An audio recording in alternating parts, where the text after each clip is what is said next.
Carl Edwards is interested in returning to NASCAR as a commentator, and Gisbergen could potentially move up to the Cup Series full-time in 2025. What's going on, guys? It's Daniel, and welcome back to the video. We got to NASCAR and other motorsports stories discussed here today on the channel. Let's go ahead and just jump straight into this really quickly. We're going by starting to talk about Kyle Larson. As Kyle Larson competed in this series, he owns the High Limit Racing Series on Friday evening and went on to win the High Limit race at Berg Speedway. Kyle Larson has struggled a little bit on dirt so far this year. Has been struggling to win this year, but it's really good to see Kyle Larson not only win the race, but just flat out dominate. I think he had 1.5 lap lead over Rico Brew in the A-Main feature. It's a big deal for Kyle Larson. Good confidence booster for going for the rest of the year. Obviously, the month of May did not go well for him at the end of the day. Tried to do the Indy NASCAR double, really didn't work out. But I'm glad to see that Kyle Larson can end the month very, very well by going to victory lane at Lawrenceburg Speedway. And now we're going ahead and jump on to the next story of today's episode as we're talking about the Indy 500 blackout. As it was reported by Adam Stern, I believe it was yesterday or Friday, that Eric Holcomb, as the governor of Indiana, says IMS should be looking at a way to remove the Indy 500 blackout. I agree 100% with Eric Holcomb. Look, we look at the ratings, for instance, for Indianapolis. In the Indy TV ratings, I think at an 18.8. The reason it was up so far this year is because there wasn't an Indy 500 blackout this year due to the weather delay that came into play. I think if you have the Indy 500 blackout again next year, it is going to be a bad move in look by IndyCar, which we're going to talk about the IndyCar race here in just a little bit from Detroit, which was a pretty big mess. I really hope they make the right decision here. They need to remove the Indy 500 blackout. It would be the best decision the sport has made so far this year. I really hope they go ahead and do that for 2025. They should have done it already. The fact that they didn't do it for next year at this point is a little ridiculous. They need to do that, in my opinion, for 2025. And now we're going ahead and jump on to the next story of today's episode as we're talking about Luke Fenhaus. As Luke Fenhaus made his Truck Series debut yesterday at Worldwide Technology Raceway and finished in 10th position. Now, Luke Fenhaus did spin out on lap number 10, bringing the first caution out of the race and actually went a lap down, but was able to play some pitch pass strategy and was able to get back on the lead lap and finish in 10th because of some strategy. Luke has one more race scheduled, in my understanding, for 2024, maybe in Milwaukee, if I'm not mistaken. But there's another race that's unknown at this point. I think Luke's a very talented driver, and the fact he got a top 10 in his debut is extremely impressive. I do think that Luke is going to do a really solid job in that one race he's got scheduled. I really hope other teams looking at him, like even Thor's perhaps, could put him behind the wheel full-time next year. I think he'd do a really good job with Thor Sport Racing. I really hope Luke gets a chance and opportunity to run full-time in 2025. And now we're going ahead and jump on to the next story of today's episode as we're talking about the IndyCar race at Detroit. Now, while you had the Cup Series race going at a Worldwide Technology Raceway, which we'll talk about a little bit later, we need to talk about the IndyCar race from Detroit. Now, obviously, this second year on the streets of Detroit in downtown Detroit. And last year was a wreck fest, but it wasn't completely that bad. This year's race was a complete train wreck.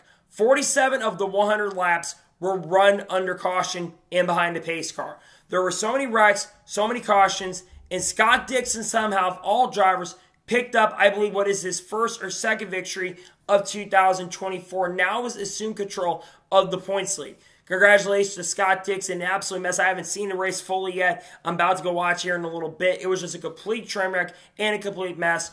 Congratulations once again to Scott Dixon as he looks to finally get what would be, I think, his 7th IndyCar championship this year. Congratulations to Scott Dixon on going out and getting the victory. Congratulations to him on winning here at Detroit. And now we're going ahead and jump on to the next story of today's episode as we're talking about Ryan Blaney. Now, Ryan Blaney was interviewed by the media yesterday before the Cup Series race took place, and he actually praised Worldwide Technology Raceway and spoke on how the fans come out in droves, praised it very, very heavily, and also praised the fan experience as well. I agree with Ryan Blaney to a certain extent.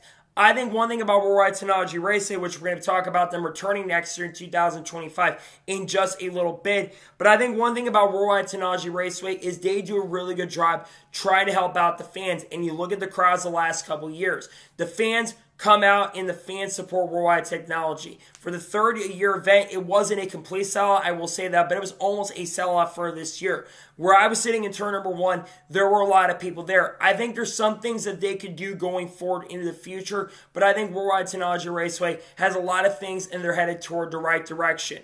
I'm glad that Ryan Blaney enjoyed it. I think a lot of fans really enjoyed it too, and I'm really excited to see the future of this track because I really like Worldwide Technology, as it is a great facility and a great racetrack, in my honest opinion.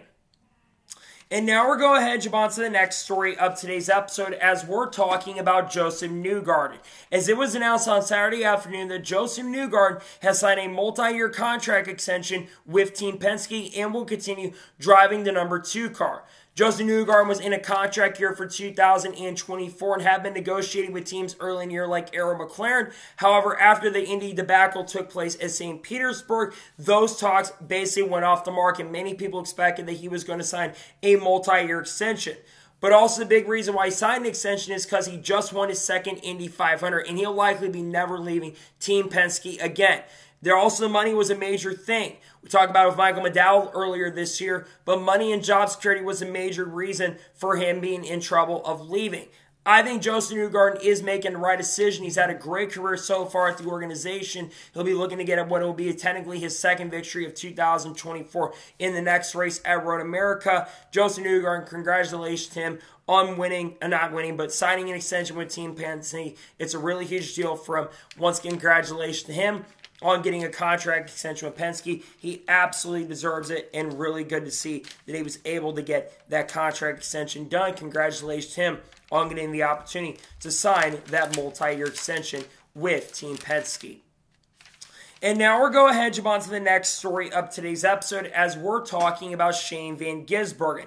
As it was officially announced that Shane Van Gisbergen is back behind the wheel of the number 16 car for Kaulig Racing in the Cup Series at the Chicago Street Course. It'll be Shane Van Gisbergen's 4th start, I believe, of 2024 Cup. As a member, he did run a circuit in Americas where he had some sort of engine and mechanical failure where he still finished inside the top 20. Then he ran at Talladega where he was very impressive in that race, where he unfortunately, though, got a 28th place finish.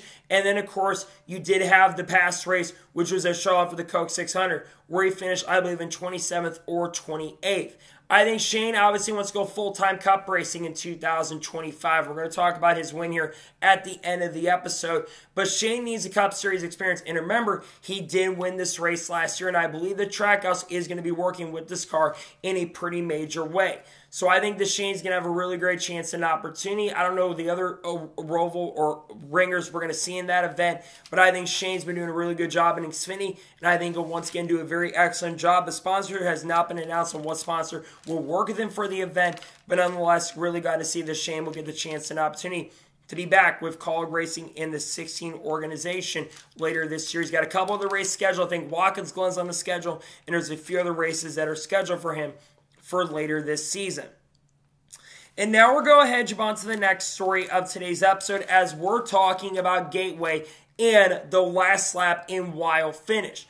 Let's set up the scene. I, of course, was at Worldwide Technology Raceway, and there was a really great battle between Christopher Bell and Ryan Blaney with about 20 laps to go. And Bell had the best car all day long for the most part, and he got right to the inside. However, the engine basically blew up, and he lost the engine. But he still was able to continue going and drop all the way back to 8th or 9th. So Ryan Blaney was easily cruising to victory lane.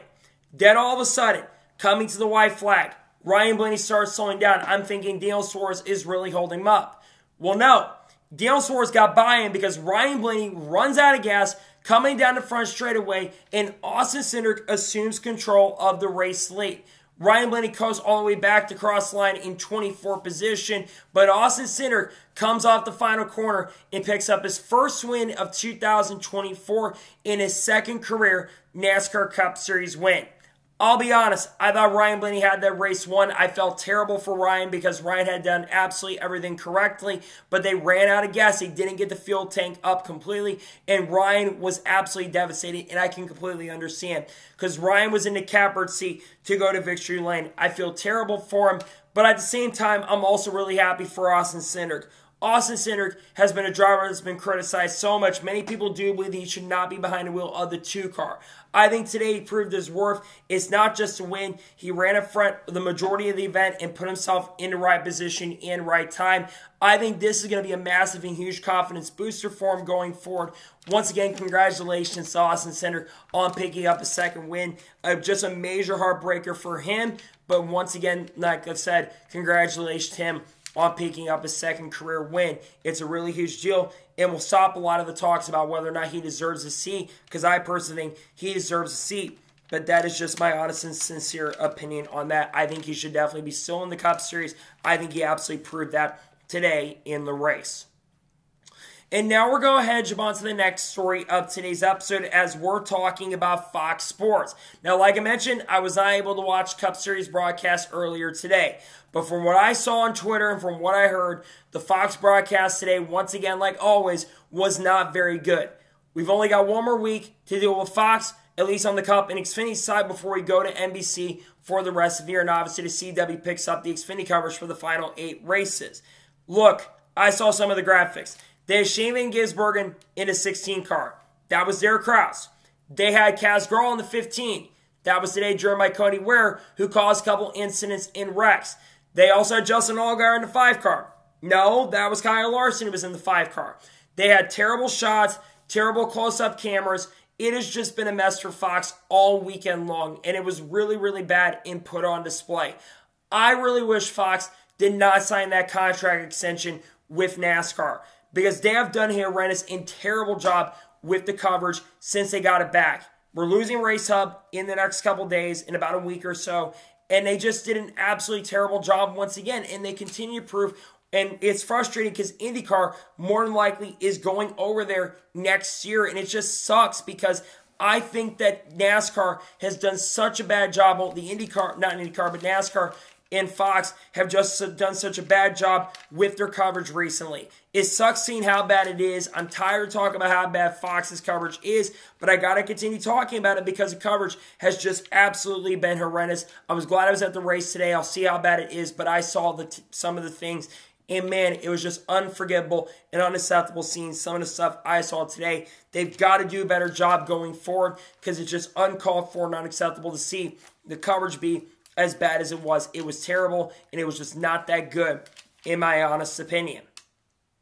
And now we're going ahead and jump on to the next story of today's episode as we're talking about Frankie Muniz. Now, Frankie Muniz sent a message yesterday after unfortunately failing to qualify for the NASCAR Xfinity Series race at Portland, which sadly, he was the only driver that did not make the Xfinity field at Portland. Unfortunately, he had some sort of oil leak in the car, and the drivetrain stopping the car just stopped completely going.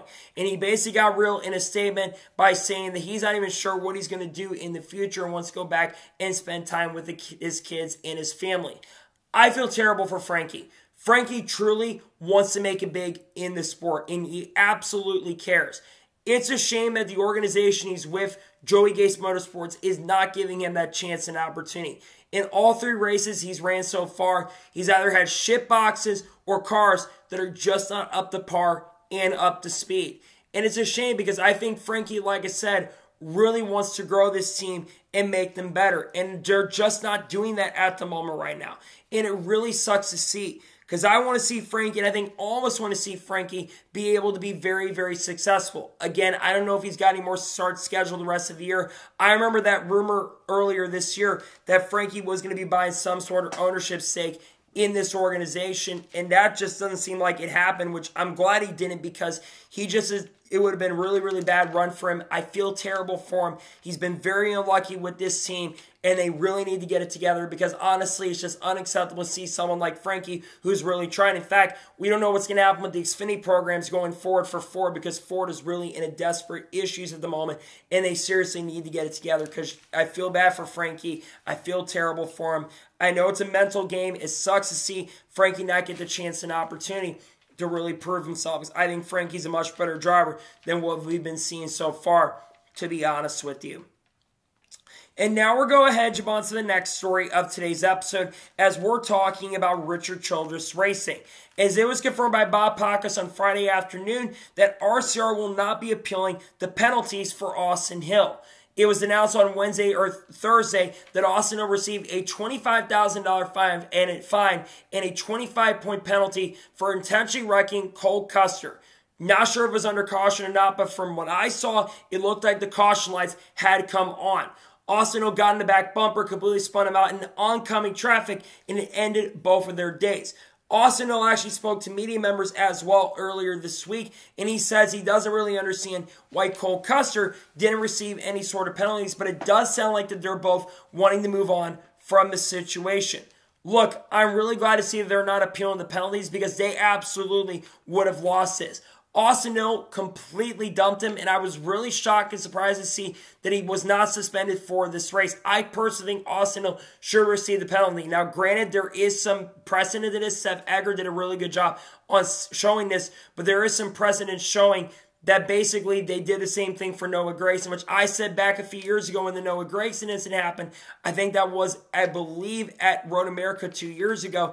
I said that he should have been suspended for that. So personally, I don't know why there wasn't a suspension thrown for Austin Hill, but I'm glad to see that there was some sort of penalty shown and some justification for it. But personally, I don't think there was enough justification.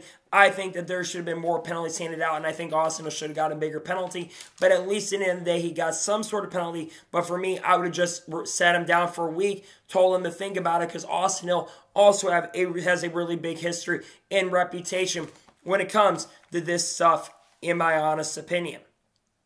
And now we're going ahead and jump on to the next story of today's episode as we're talking about Worldwide Technology Raceway.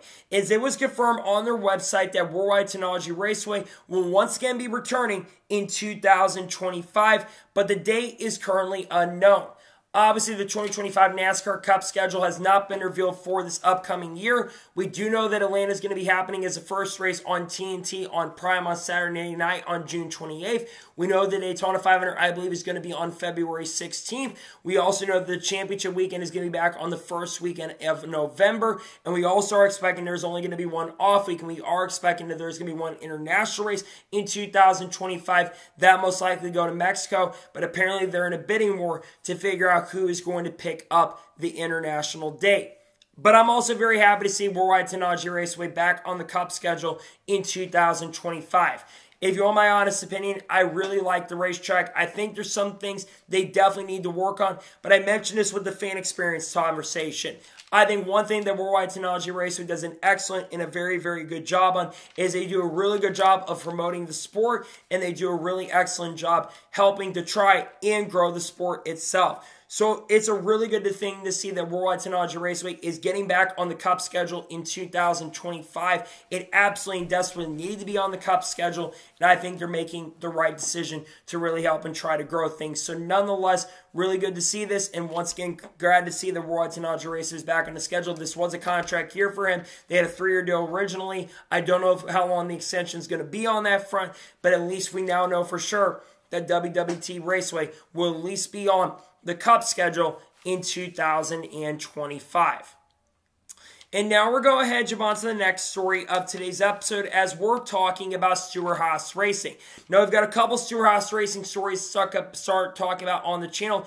Let's first begin by talking about the teams powering through. Dustin Long, I think it was, put out a really good article surrounding Stewart-Haas Racing, and the drivers were interviewed from SHR regarding their futures, which we're going to talk about here in just a little bit, but they talk about the team powering through. Obviously, it was announced earlier this week that Stewart-Haas Racing will be ceasing operations, not just their Cup Series team, but also most likely their Xfinity Series team will be ceasing operations at the end of this year as well. And there are not just the drivers and the crew chiefs that are unfortunately affected by this, but also there's a lot of people that have jobs at the organization that are looking for jobs going into next year. And what really sucks about this is a lot of these people are probably not going to find jobs. Now, I think the drivers and the crew chiefs at this team, maybe outside of the 41 organization, which we'll talk about in just a little bit, I think a lot of these people will be able to find jobs going into 2025. But I'm glad to see that they're going to be powering through the rest of the year. I know it's a really disappointing situation overall when it comes to this for SHR, but unfortunately we knew this was coming, sadly. And again, it does suck to see that Stewart-Haas Racing is going to be shutting down at the end of this year. But at the end of the day, as an organization, we're glad to see that they're powering through and glad to see they're focusing on some stuff going forward and glad to see, like I said, they're powering through a really tough week. It was a very sad week for Stewart-Haas Racing overall. Glad to see at least they're powering through a very sad week for the organization and team. And now we're going ahead and jump on to the next story of today's episode as we're talking about Cam Waters and Will Brown. As a member, these two drivers will be making their NASCAR Cup Series debut this weekend at Sonoma Raceway. Cam Waters is going to drive the 60 car for RFK Racing with a couple organizations like Bill Summaries. I think is going to be sponsoring that event. And Will Brown will be making his debut in the number 33 car for Richard Childress Racing with Erebus helping out in a pretty big way over there. Both drivers, of course, competing in the Supercars Championship, and the reason they're coming over to NASCAR is because one, Brody Kosecki originally was going to be the driver of the 33 for this event, but there was a big pulling out between Peter Adelton and Brody. That's why Will Brown, who works with AAA Engineering, which has Red Bull support, funny thing or not, that's very interesting to see. Both drivers are going to have very high expectations going to weekend because of Shane getting the win. But I think that both drivers could have a solid performance. Now, I think that Will Brown will be the better performer than Cam Waters because, yes, while Cam does have the experience, I think that 33 car is actually a better car. Granted, RCR has taken some pretty big steps backwards, but Kyle Busch was a top 10 car at COTA. And remember, he finished runner-up to Mark Truex Jr. in last year's event. As for Cam Waters, I think Cam will have a solid run. We've seen Chris Buescher do solid. And I think Brad Keselowski is also beginning a little bit better on these types of tracks. But I'm so very happy for both drivers. I'm glad to see them get the chance and opportunity. And remember, Shane Van Gisbergen is also going to be driving for this team as well. Not driving, but he's going to be doing spotting, helping out Will Brown, which I think is going to be really fun and cool to see. So really exciting stuff for sure. And nonetheless, glad to see that both Cam Waters and Will Brown will make their NASCAR Cup Series debut this weekend at Sonoma Raceway. And now we're going ahead and jump on to the next story of today's episode as we're talking about Kevin Harvick. Now, it was reported by Peter Strada on Twitter that apparently when Kevin Harvick talked about this on the pre-race show, but Kevin Harvick is teasing a racing announcement that will be announced on Tuesday, which is tomorrow when you guys are watching this, and it will be announced on the Happy Hour podcast. Now, what could this potentially be? Could this be a scheduled announcement? This could definitely be that. Could this be the possibility of Kevin Harvick getting back in the Cup Series? That could be a potential option. What I think this most likely realistically is going to be is one or two things. One, the return of Kevin Harvick incorporated in the NASCAR Cup Series. We know there's been some rumors because you know that Kevin Harvick has an association with Ricky Stenhouse Jr. and KHI does have some clientele working with a lot of drivers there. We do know that they're looking for a partner over at JTG Doherty Racing with Tad and Jody Geschecter moving over to Joe Gibbs Racing and bringing Kroger over there as well. That could be a possibility. Or the other option in likelihood is a possibility of Kevin Harvick getting back behind the wheel of a race car and racing in North Wilkesboro in the Cars Late Model Tour. Kevin Harvick, of course, is one of the owners currently of the Cars Late Model Tour, so it would definitely make a lot of sense for this to happen. It'd be very interesting to see what Kevin Harvick announces tomorrow on the Happy Hour podcast. There'll be more stuff to talk about along with that. With Gateway, probably talk about the finish as well. But I'm so excited to see what Kevin Harvick is interested to announce. I really hope it's Kevin to bring KHI up. It's been a long time since Kevin Harvick Incorporated has been in NASCAR. We know they're currently in the Cars Late Model Tour at this particular moment. But I'm just overall very happy to see that there's a big announcement coming. I'm excited for the future. I really don't know what it exactly is going to be. But nonetheless, I'm very interested to see what the announcement is going to be and what they decide to do. In my opinion, I'm very intrigued and looking forward to see what the announcement could end up being. And now we're going ahead and jump on to the next story of today's episode as we're talking about Front Row Motorsports. Now, it was confirmed by Bob Pockrass on Friday that Bob Jenkins, who is the owner of Front Row Motorsports, was at Stewart-Haas Racing earlier this week, and they have confirmed that they have bought a charter from them. Now, Bob Jenkins did not completely say that they bought a charter from the organization, but they're one of the three confirmed organizations, as we know, that has bought a charter from Stewart-Haas Racing. Like I mentioned a little bit ago, Stewart-Haas Racing is going to be shutting down at the end of this season. And we know three of the organizations that have bought a charter from them. Obviously, Farmer Motorsports, which is confirmed to be a 3-car organization next year. We'll talk about that in the silly season update. We also know that 23XI Racing and Trackhouse Racing are also expected to buy a charter as well, but they're waiting for the charter agreement, which we're going to talk about the charter proposal here in just a little bit near the end of this episode. We don't know how much the charters were bought for, but many are speculating it's around $20 to $30 million. We're kind of interested to see what that fourth mystery bidder is going to be. If you want my prediction, I think it's RCR. RCR is interested in expanding to a 3-car operation, my understanding, and they're in the running, especially with Noah Gragson being in play. We thought RFK could be in the running, maybe get a driver, of course, like Haley Deegan or Matt Benedetto, but Brad said he needs $30 million, and someone should start a GoFundMe for him to make the move. Nonetheless, it's good to see that we at least know the front row is one of the teams that's bought, and we'll probably in the coming days and weeks figure out what's going on that front. I've seen some posts on Twitter thinking we should the Wood Brothers expand or other organizations expand, but no, I don't want to see any of those groups expand. I think we are going to see more announcements in silly season soon, but nonetheless, at least we know for sure that Front Row Motorsports has bought one of the charters from Stewart-Haas Racing, and we've got confirmation that they were at the track earlier this week. And now we're going to jump on to the next story of today's episode as we're talking about Kyle Busch versus Kyle Larson. Now, if you watched the NASCAR Cup Series race at Worldwide Technology Raceway, you saw the incident between Kyle Busch and Kyle Larson. So coming to the white flag of stage number 2, Kyle Busch, I believe, had gotten back by Kyle Larson after Larson had passed him. And they were battling very hard, really good hard racing down the long straightaway. Fox, by the way, did not do a really good job covering this with their coverage. They got a really good run down the straightaway. Kyle Larson and Kyle Busch are pinching each other, having contact. And going into turn number 1, Kyle Larson gets really, really loose, has a bad corner. They both wreck up in turn number 1, and Kyle Busch hits the outside wall really hard, sadly ending his day. Kyle Larson also gets a ton of damage on the back of his car, but was able to recover and finish back inside the top 10. Kyle Busch was not very happy and was frustrated with Kyle Larson, saying that he doesn't really understand why Kyle was being as aggressive as he was, especially at the end of stage number 2, because 1 point really isn't going to matter at the grand scheme of things, and Kyle Busch lost a ton of points. Kyle Larson also responded to the situation by quoting saying that it was just hard racing, but he also says that Kyle kind of pinched him down a little bit as well. Looking at the situation, there's 2 sides to the story and 3 sides actually. So on the one side, I completely understand Kyle Busch's frustration. I think if you're Kyle Larson, you could have backed out just a little bit. I get that 1 point can matter, especially in the regular season, but I really don't think 1 point is going to matter regardless. So I think Kyle Larson could have backed out just a little bit there. On the other hand, if you're Kyle Busch, you probably should have been a little bit less precarious of running down Kyle Larson down there. Kyle Larson was clearly there and the spotter was talking about him. And he really didn't give Kyle Larson an option or choice to have the opportunity to back out in that situation. So to me, when I look at the verdict of the situation, I personally think it's hard racing. I like both these guys, so I'm really not biased in the situation. I think it was just really hard racing. I think Kyle Larson could have backed out, but I also think that Kyle Busch should have been not pinching as hard as it was going into turn number 1.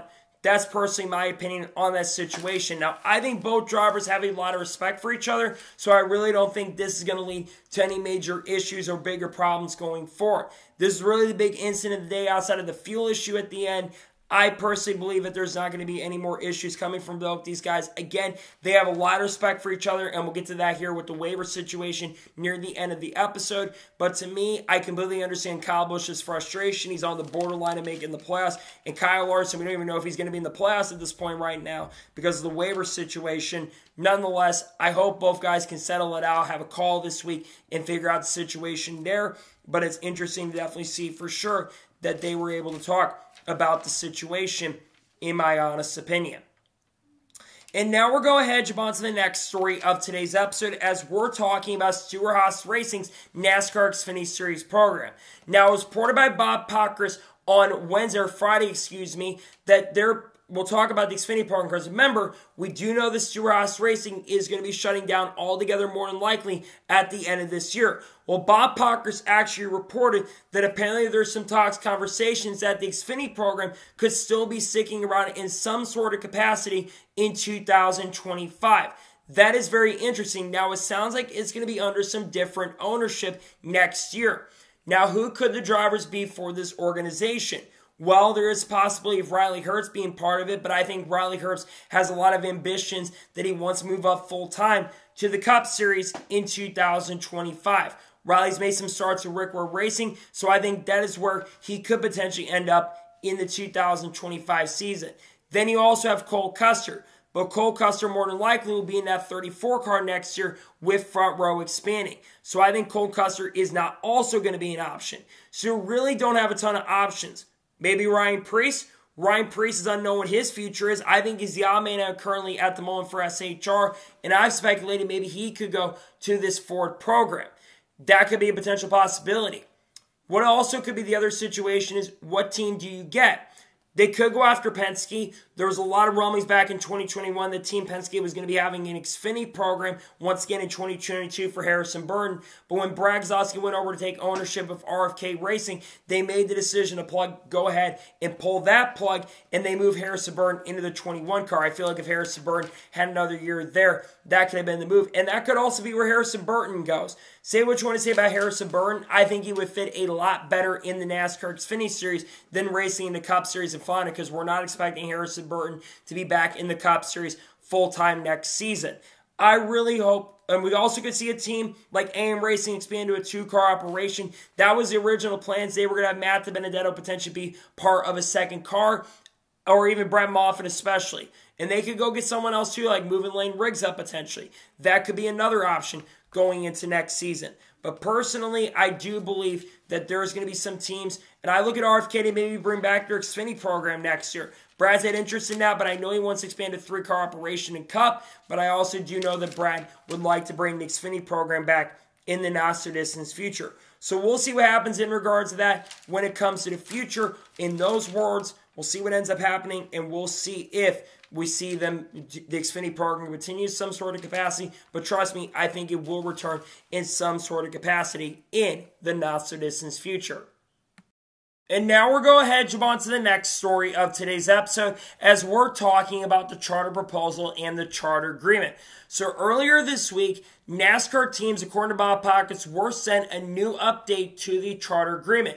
And according to what people have been saying, this could be the take it or leave it agreement. Now, multiple owners and drivers in the industry reacted to this. First, Denny Hamlin says more work does need to be done with the new charter agreement, while Brad Keselowski states that there is definitely some progress for sure, but there also needs to be more work done.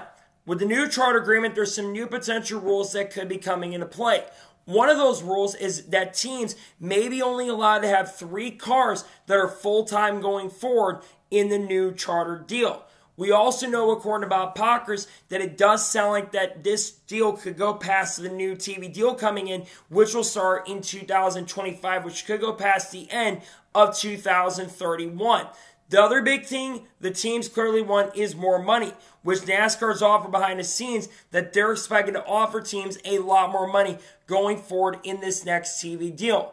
Obviously, we are in the beginning of June.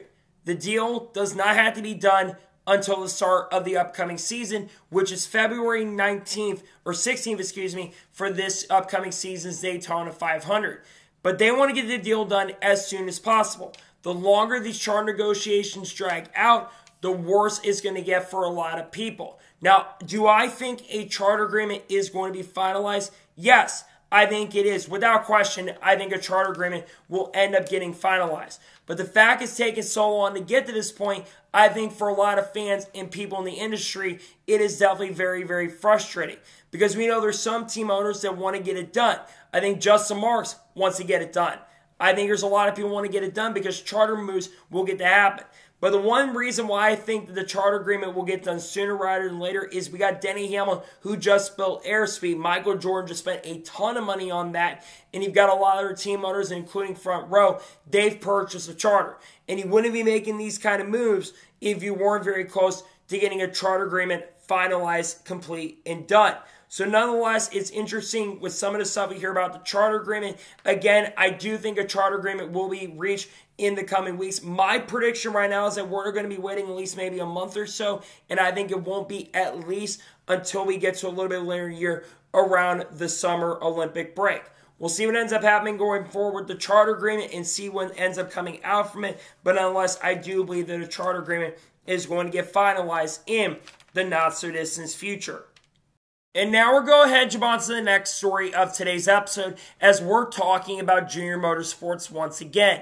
Now, over the course of the last couple of years, there's been a lot of rumors and rumors about whether or not Junior Motorsports could jump up to the Cup Series. And many people have been speculating that with Stewart-Haas Racing shutting down their Cup Series program altogether, many believe that Junior Motorsports and Dale Jr. could buy a charter from Tony Stewart and Gene Haas. Well, Bob Pockrass has confirmed in the last week or so, and from the initial announcement the SHR was going to be shutting down, but also confirmed it on Friday as well, responding to somebody that Stewart-Haas Racing will not be selling a charter to Junior Motorsports for 2025. This is not a shock or surprise. Dale Jr. has stated publicly that the charters are way too expensive. They're going right now for about $20-30 million, and originally when we had the Live Fast Motorsports charter sold to Spire Motorsports, it was sold for $40 million. So while the number has dropped significantly in recent years, that number is still very, very high compared to what Dale Jr. wants to spend. If Dale Jr. is not going to spend $2 to $3 million on a charter from BK Racing, you do really think the Junior is going to spend $20 to $30 million on a charter? I really don't think so, to be honest. That being said, could Junior Motorsports jump up to the Cup Series in the future? I'd love to see it happen, and I would love to see it happen in 2025. But again, the charter agreement needs to be finalized, and a lot of people don't really know at this point, though we do know a charter proposal has been sent. We don't know when that charter agreement is going to get officially finalized, which I think is holding a lot of things up at this current moment. Now, personally, like I said, I do think a charter agreement is going to get done soon.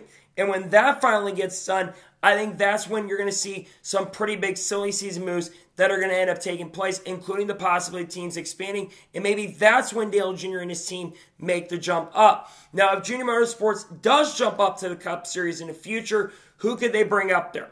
Well, they've got drivers in their arsenal. Justin Allgaier. He's got previous Cup experience, has Brent as a sponsor, so they wouldn't have major issues with the sponsors there. Sammy Smith, like Justin Allgaier, has funding his sponsorship from Pilot Flying J, so that'd be another great team to go with as well. You've also got Sam Mayer. Sam Mayer's got some sponsorship with him, and I think he's done a really good job in Xfinity this year. Then you've got Brandon Jones, who's got sponsorship from Menards. What about a guy like Matt DiBenedetto if he leaves Ford at the end of the year? What about a driver like Brett Moffitt, perhaps? What about Kyle Weatherman? What about Anthony Alfredo? Two drivers who work in the Hendrick Development Group.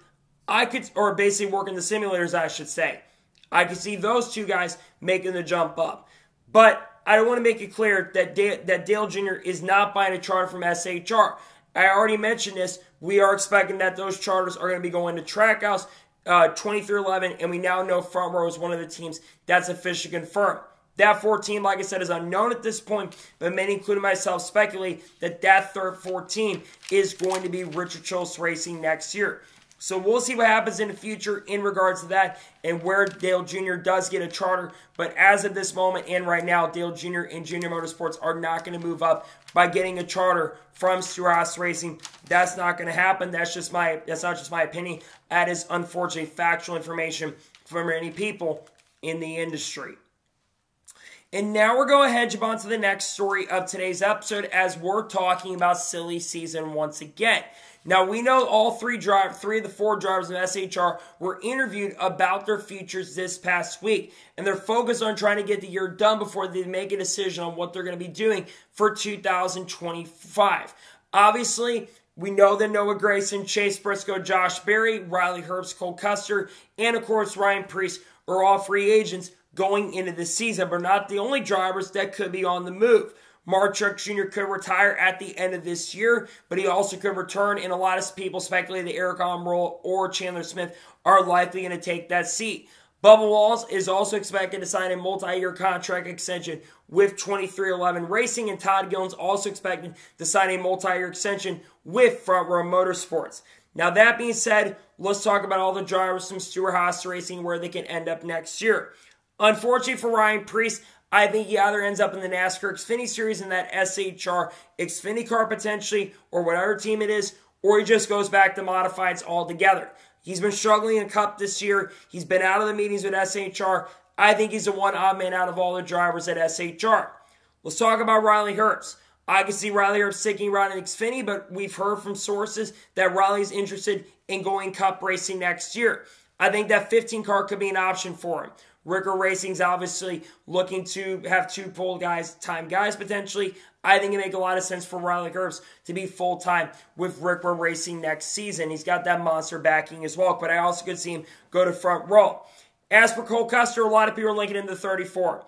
We know that Front Row has got a charter sold from SHR, so I certainly think that we can see Cole Custer go to the 34. Plus, we know Michael McDowell is going to Spire next season for the job security, among other things. So I think that's what ends up happening there.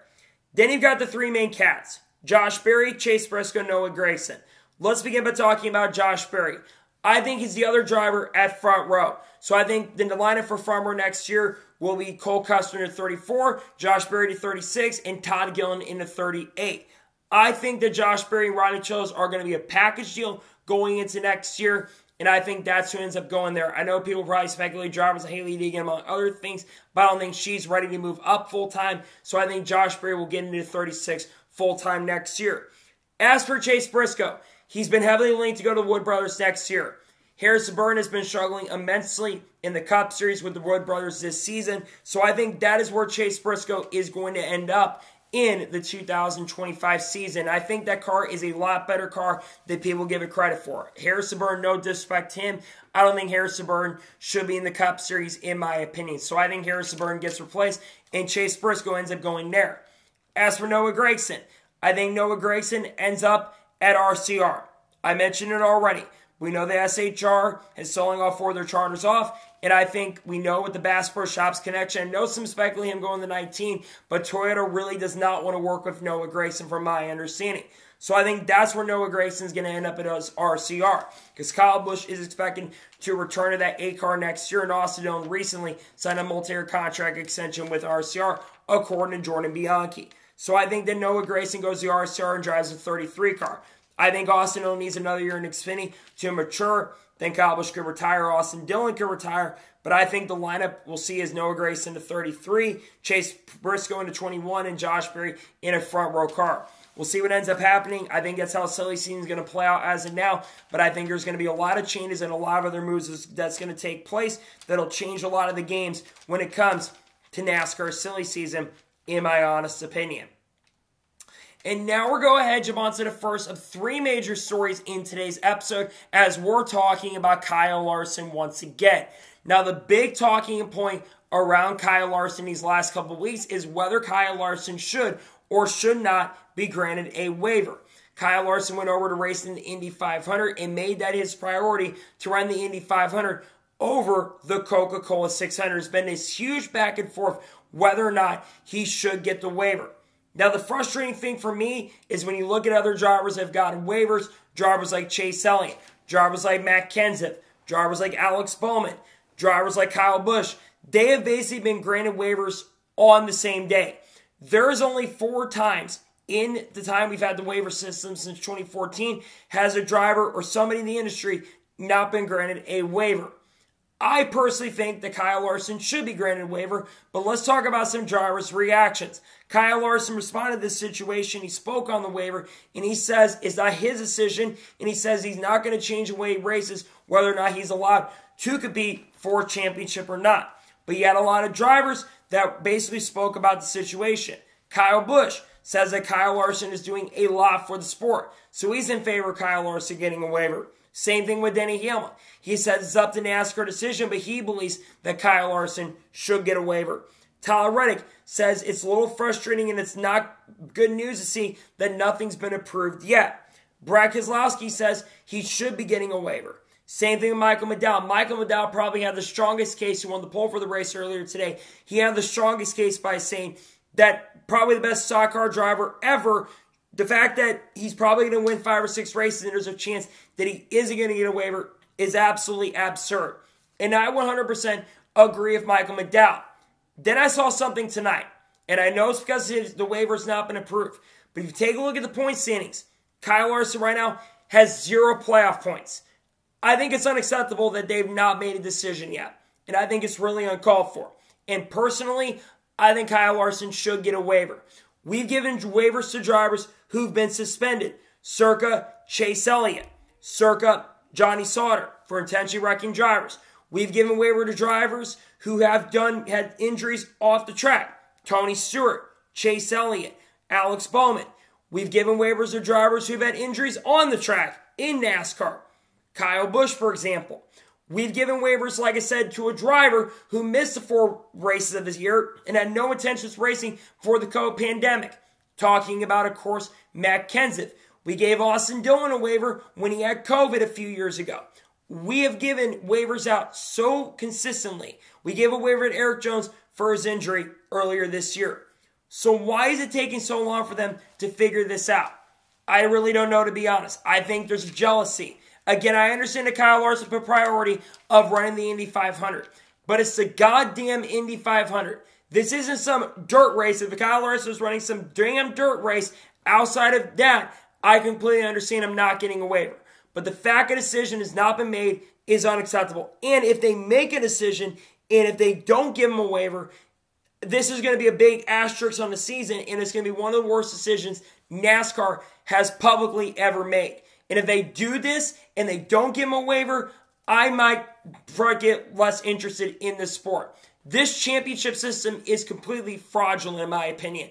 And the fact that a driver who's 21 points below the lead right now doesn't have any playoff points because of the asterisks and not having the waiver approved, the fact that this is something that is going on at the moment is just unacceptable and uncalled for. And if they don't approve this waiver for Kyle Larson, like I mentioned already, it'll be one of the worst decisions this sport has ever made. So they better make the right decision, and they better give Kyle Larson a waiver. Otherwise, Kyle Larson fans are going to stop watching. And honest to God, Kyle Larson may just not show up, which might hurt the charter agreement going forward. Which honestly, I think that should happen. If Kyle Larson is not approved getting a waiver, he, in my personal opinion, should be getting a waiver. But it's up to NASCAR. But I think they better give him a waiver because it'll be a bad look for him and the sport. And now we're going ahead and jump on to the first of 2 major stories of today's episode as we're talking about Shane Van Gisbergen. Now, I did a video talking about Shane Van Gisbergen and him winning his first career NASCAR Xfinity Series race at Portland Raceway, holding off a hard-charging Justin Allgaier. Now, he basically held up a hard-charging Justin Allgaier at the end of the race, and there was a lot of chaos that SVG had to go through to get that first career victory. It was a huge deal for him. It was a huge deal for College Racing. It was also their first win in the NASCAR Xfinity Series this year. Here's another cool thing. They were able to get the first win for them and the first win for the 97 since Kurt Busch won with that 97 back in 2005 in the Cup Series, who I'd love to see make a comeback as well. Now, the big question surrounding Shane Van Gisbergen, will he move up to the Cup Series in 2025? I think he should move up next year, but it will be up to Trackhouse Racing. Here's where things get very interesting. We do know right now there's a lot of talk about a clause coming in where you're only going to be allowed to have 3 cars going forward. That could hurt the chance and opportunity for a driver like Shane Van Gisbergen to move up full-time to the NASCAR Cup Series, because I think SVG can move up. Now, obviously, College Racing, we know that Chris Rice has stated this publicly, that as of right now, they're not planning to sell any charters, and they're not looking to sell, at least for the time being. That could be where he goes in 2025. But I think SVG has been doing a very excellent job, and I think he's going to win a few more races for the end of the year. And remember, he's got a couple other Cup Series races that are scheduled with College Racing this year. So if he doesn't go to Trackhouse Racing next year full-time, I look at that number 16 car as a potential option. But personally, I think he should be chosen over Zane Smith. And this is no disrespect to Zane Smith. Zane Smith, in my opinion, is a very talented race car driver who can get the best out of equipment. But he has not been doing a good job this year with Spire. I know we got a top 20 earlier today at Gateway, but let's be real and honest. If you had to choose between Zane Smith and Shane Van Gisbergen, who are you going to choose? Personally, I'm going with SVG. And then you got to look at Daniel Suarez as well. Daniel Suarez is expected to sign a multi-year extension with Trackhouse Racing, but I don't know. He's been struggling this year, so I'm not sure if they're going to sign it, but he does expect to get a multi-year extension with the team next year. But the easiest thing that they could do at this moment is for the team is move Shane up. He's got a lot of partners. Red Bull's working with him pretty closely still, and I think that he'll be in Cup next year. He's been getting better as the year went on, and like I already mentioned, I do believe that Shane Van Gisbergen is going to be a full-time Cup driver next year.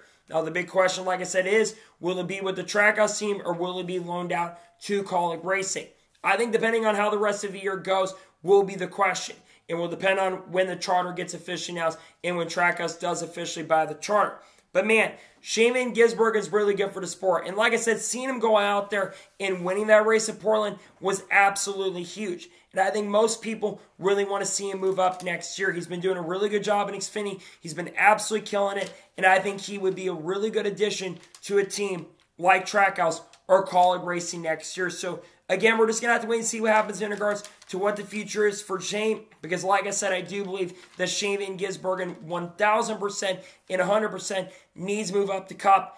I think if it's not with a third Trackhouse car, I think it will be one of the two Kaulig cars. And I think it makes a lot of sense because Kaulig Racing right now, they've got a lot of multitude of drivers in that 16.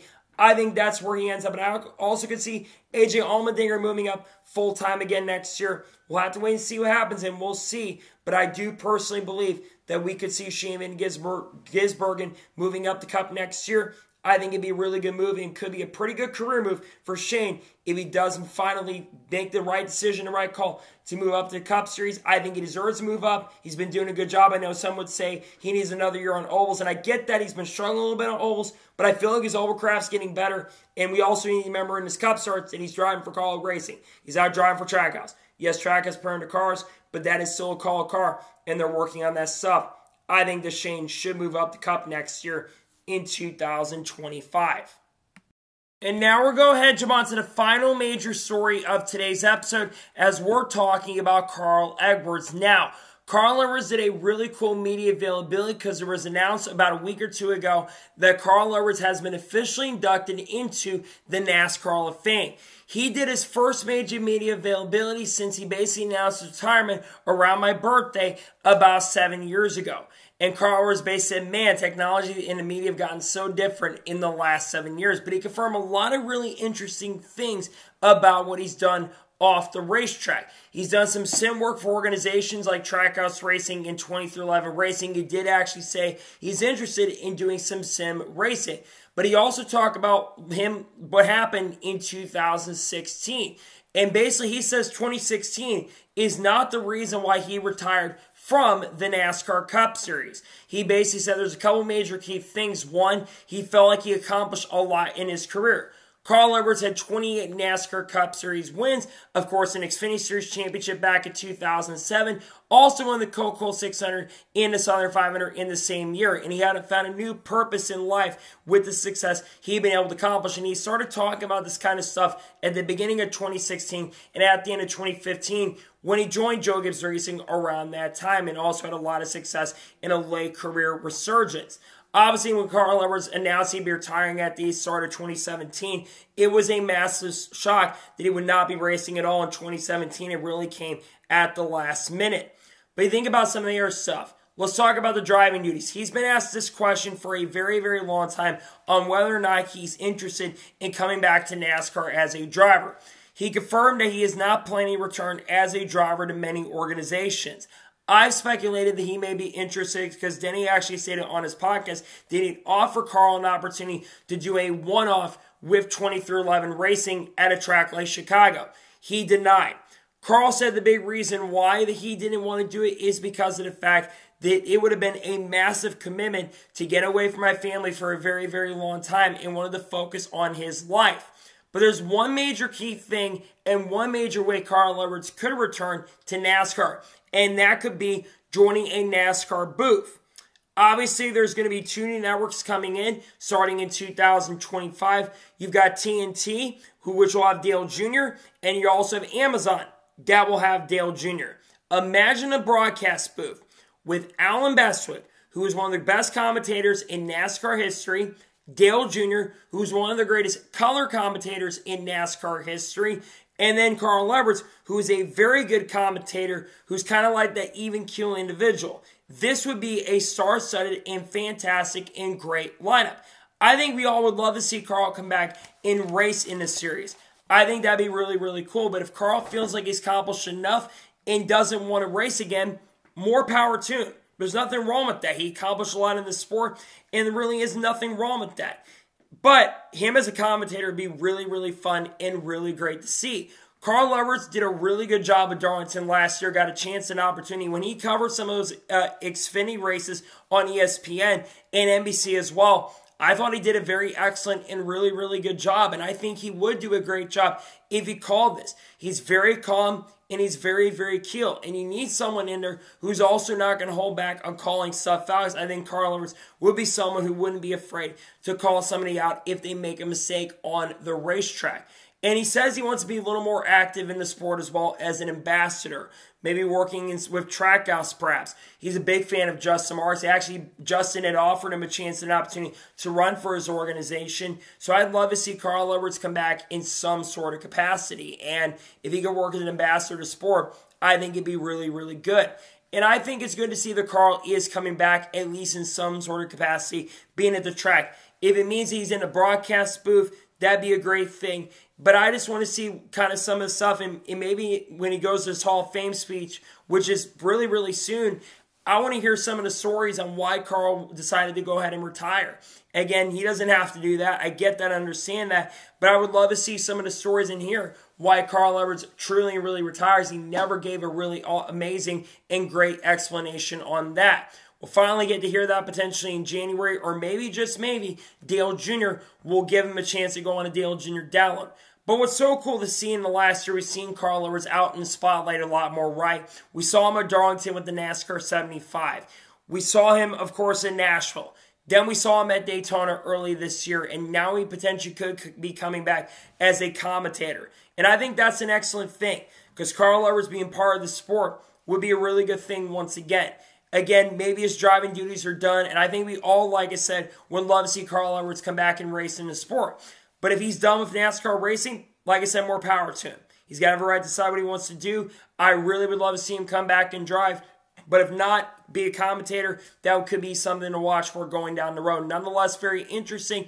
I really hope Carl Edwards comes back. I also hope drivers like Kurt Busch, maybe Casey Kane come back in the future, and Matt Kenseth comes back and race as well.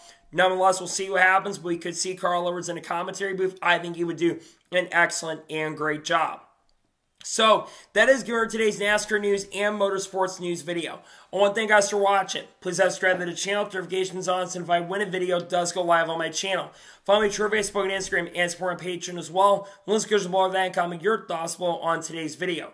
You think Carl Edwards is going to return as a commentator? Let me know your thoughts in the comments below. And what are your thoughts about the possibility of a team like Junior Motorsports moving up and the possibility of some other big news coming? Let me know your thoughts in the comments below. Don't have any more videos dropping as of now. Tomorrow on the channel, we're, of course, going to have the 2025 NASCAR Silly Season predictions more than likely dropping. Then, of course, we're going to have some other great content dropping this week. We're going to have Xfinity Series race picks on Wednesday and a news video more than likely. And if anything major news breaks, we'll discuss it here. So anyways, like I said, I want to thank you guys for watching today's episode. And I'll see you guys next time for more great, awesome NASCAR content and other motorsports content on the channel like this. Take care, everybody.